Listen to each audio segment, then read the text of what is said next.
Today we are working on a pottery jar for students where they color in a circle and then I turn it into a candy. Sometimes kids get outside of the line, and what are you supposed to do? We are using paint from Mayco, which is special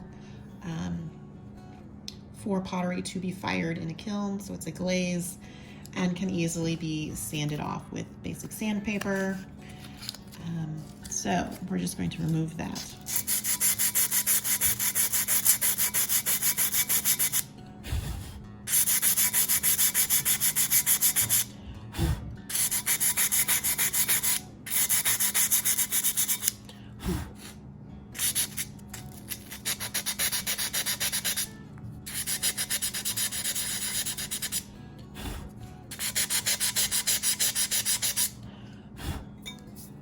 And that's all there is to it.